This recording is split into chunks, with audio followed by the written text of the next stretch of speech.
ओम नमः शिवाय। नमस्कार दोस्तों, आपके अपने चैनल प्योरिटी ऑफ लाइफ में मैं नीलम शुक्ला आपका बहुत बहुत स्वागत करती हूँ। दोस्तों, प्रदोष का व्रत भगवान भोलेनाथ को समर्पित होता है। हर महीने में 2 बार प्रदोष का व्रत आता है, क्योंकि हिंदू पंचांग के अनुसार महीने में 2 बार त्रयोदशी की तिथि आती है और त्रयोदशी तिथि भगवान शिव को समर्पित है। भगवान भोलेनाथ की कृपा पाने का, भगवान भोलेनाथ को प्रसन्न करने का ये सबसे अच्छा दिन माना जाता है। आज के दिन प्रदोष काल में जो भी भक्त भगवान शिव की आराधना करते हैं, शिवालय जाकर भगवान शिव की और माता पार्वती की विधिवत पूजा आराधना करते हैं, उनके मन की समस्त मनोकामनाएं भगवान शिव पूर्ण करते हैं और अपने भक्तों के सभी प्रकार के कष्टों का निवारण भगवान भोलेनाथ कर देते हैं। इसलिए प्रदोष का व्रत बहुत ही महत्वपूर्ण शास्त्रों में माना गया है। शास्त्रों के अनुसार प्रत्येक मनुष्य को अपने जीवन काल में कम से कम 1 बार प्रदोष का व्रत अवश्य धारण करना चाहिए। दोस्तों, प्रदोष का व्रत करने से जन्म कुंडली के सभी दोषों का निवारण हो जाता है और समस्त प्रकार के जाने अनजाने में किए गए पाप कर्मों से मुक्ति मिल जाती है और भगवान भोलेनाथ की कृपा से मन की समस्त कामनाएं भी पूर्ण होती हैं।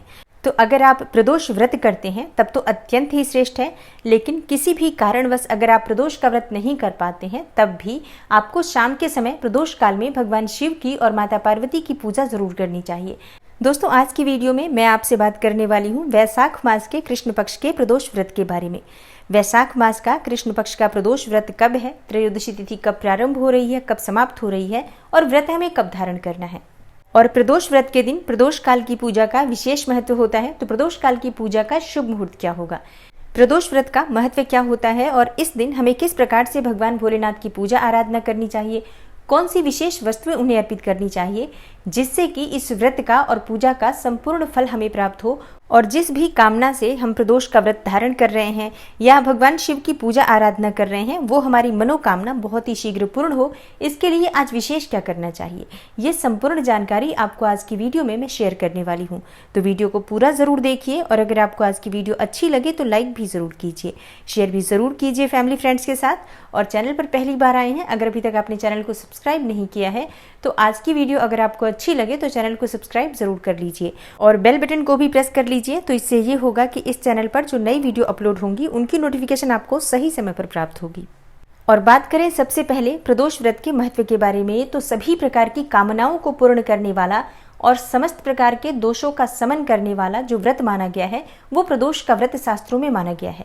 तो आप किसी भी कामना से प्रदोष का व्रत धारण कर सकते हैं, जैसे कि आपको संतान प्राप्ति की कामना हो, विवाह में बहुत देरी हो रही हो, शीघ्र विवाह की कामना है, मनचाहा जीवन साथी प्राप्त करना चाहते हैं, दाम्पत्य जीवन को सुखमय बनाना चाहते हैं या अपार धन संपदा की कामना है, शिक्षा में, व्यापार में, नौकरी में सफलता प्राप्त करना चाहते हैं, कर्जों से, रोगों से मुक्ति पाना चाहते हैं, शत्रुओं पर विजय प्राप्त करना चाहते हो या जन्म कुंडली में खराब ग्रहों के प्रभाव से बहुत अधिक परेशान है तो ग्रहों को शुभ बनाना चाहते हो, तो ऐसे में आपको प्रदोष का व्रत अवश्य धारण करना चाहिए।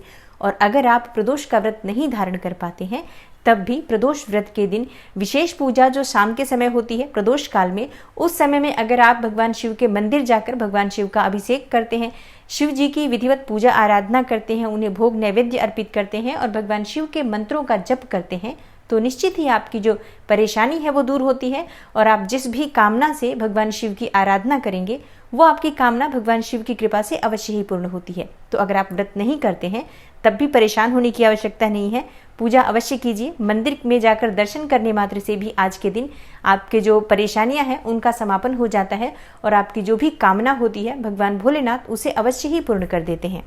और अब बात करते हैं प्रदोष व्रत के नियम और पूजा विधि के बारे में।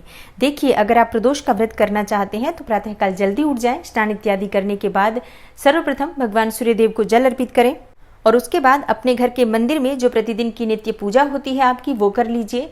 और अगर आपके घर में शिवलिंग विराजमान है या भगवान शिव की कोई फोटो है, प्रतिमा है, तो उनके सामने शुद्ध घी का दीपक प्रज्वलित करके विधि विधान से उनका पूजन कीजिए। आप चाहें तो मंदिर भी जा सकते हैं, लेकिन हमें पहले अपने घर में पूजा करनी चाहिए, उसके बाद मंदिर जाने की इच्छा हो तो जरूर जाना चाहिए। और जो भक्त प्रदोष का व्रत धारण करना चाहते हैं उन्हें अपने दाहिने हाथ में अक्षत, जल, पुष्प और एक सिक्का लेकर व्रत का संकल्प ले लेना चाहिए कि आज आप प्रदोष का व्रत धारण कर रहे हैं। और अगर आपकी कोई विशेष मनोकामना है तो अपनी मनोकामना भगवान शिव से कहिए, भगवान शिव से प्रार्थना कीजिए कि वो आपकी मनोकामना को शीघ्र ही पूर्ण करें। व्रत में, पूजा पाठ में किसी भी प्रकार की जाने अनजाने कोई गलती हो जाती है, उसके लिए भगवान भोलेनाथ से क्षमा प्रार्थना कर लीजिए। इसके बाद आपका व्रत प्रारंभ हो जाता है। आप मंत्रों का जप कर सकते हैं, शिव चालीसा का पाठ कर सकते हैं, शिव सहस्त्र नाम का पाठ कर सकते हैं। मतलब जितना भी समय हो आप भगवान शिव के समीप रहें, शिव के नाम का, मंत्र का उच्चारण करते हुए आज आपको अपना पूरा दिन व्यतीत करना है। और प्रदोष का व्रत आप निर्जल या फलाहार किसी भी प्रकार से धारण कर सकते हैं। जैसे बहुत से भक्त प्रदोष का व्रत निर्जल भी धारण करते हैं और कई भक्त फलाहार के द्वारा भी प्रदोष का व्रत करते हैं, जैसे कि फल, दूध, जूस इत्यादि लेकर पूरे दिन व्रत के नियम का पालन करते हैं। शाम के समय फिर विधि विधान से भगवान शिव की पूजा आराधना की जाती है, जो कि विशेष पूजा मानी जाती है प्रदोष व्रत के दिन, प्रदोष काल की पूजा। तो शाम के समय स्नान इत्यादि करने के बाद साफ स्वच्छ वस्त्र धारण करके और भगवान शिव की पूजा करनी चाहिए। अगर आपके घर के आसपास मंदिर है तो मंदिर जाकर पूजा कर लीजिए। अगर घर के आसपास मंदिर नहीं है या आप नहीं जा पाते हैं तो अपने घर में भी भगवान शिव की जो मूर्ति, प्रतिमा या शिवलिंग जो भी आपके पास है, उनके सामने शुद्ध घी का दीपक प्रज्वलित करके और विधि विधान से भगवान शिव की पूजा कीजिए। जैसे कि अक्षत, बिल्वपत्र, भांग, धतूरा, जो भी वस्तुएं आपके पास भगवान शिव की पूजा की उपलब्ध हैं, उन सभी वस्तुओं को भगवान शिव को अर्पित कीजिए। आज जलाभिषेक का विशेष महत्व होता है, तो अगर आप मंदिर जाकर भगवान शिव का अभिषेक करते हैं तो बहुत ही श्रेष्ठ होगा। लेकिन अगर आपके घर में शिवलिंग है तो आप उसका भी अभिषेक कर सकते हैं और आप चाहें तो मिट्टी का शिवलिंग बनाकर भी विधि विधान से उनकी पूजा आराधना कर सकते हैं। प्रदोष व्रत के दिन भगवान भोलेनाथ को आप फलों का भोग लगा सकते हैं, सफ़ेद मिठाई का भोग लगा सकते हैं, या आप चाहें तो अखंडित चावल की खीर बनाकर भगवान भोलेनाथ को अर्पित कर सकते हैं। आज के दिन अखंडित चावल, मतलब वैसे चावल जो बिल्कुल भी टूटे हुए ना हो, मतलब साबुत चावल की खीर बनाकर अगर हम भोलेनाथ को अर्पित करते हैं तो माना जाता है कि इससे हमेशा जीवन में सुख समृद्धि बनी रहती है। कभी भी जीवन में धन का, अन्न का अभाव नहीं होता है। माँ अन्नपूर्णा का वास सदा हमारे घर में बना रहता है। तो कोशिश करना चाहिए आज शाम के समय जरूर हमें थोड़ी सी खीर बनाकर भगवान भोलेनाथ को अर्पित करनी चाहिए और विधि विधान से भगवान भोलेनाथ और माता पार्वती की पूजा करने के बाद उनकी आरती जरूर करनी चाहिए। आज व्रत कथा का विशेष महत्व होता है, तो व्रत की कथा अवश्य पढ़नी चाहिए। और अब बात करते हैं कि अगर आप व्रत करते हैं तो पारण कब करना चाहिए। देखिए, प्रदोष व्रत के पारण को लेकर भक्तों के अपने नियम होते हैं। कई भक्त होते हैं जो शाम के समय ही व्रत खोल लेते हैं। जैसे कि शाम की जो पूजा होती है प्रदोष काल की, वो पूजा संपूर्ण करने के बाद जो भी भगवान भोलेनाथ को प्रसाद अर्पित करते हैं उसे खाकर अपना व्रत खोल लेते हैं। लेकिन कई भक्त अगले दिन इस व्रत का पारण करते हैं, यानी कि अगले दिन प्रातःकाल जल्दी उठकर स्नान इत्यादि करने के बाद भगवान भोलेनाथ की पूजा आराधना करने के बाद शुद्ध सात्विक भोजन बनाकर वो ग्रहण करते हैं। तो जिस भी प्रकार से आपने इस व्रत को प्रारंभ किया है, मतलब पहले से करते आ रहे हैं, उसी प्रकार से आपको आगे भी व्रत करना चाहिए। और अब जानते हैं कि वैशाख मास के कृष्ण पक्ष का प्रदोष व्रत हमें कब करना है। तो देखिए, त्रयोदशी की तिथि प्रारंभ हो रही है 28 अप्रैल रात्रि 12:23 पर और त्रयोदशी तिथि समाप्त हो रही है 29 अप्रैल की रात्रि 12:26 पर।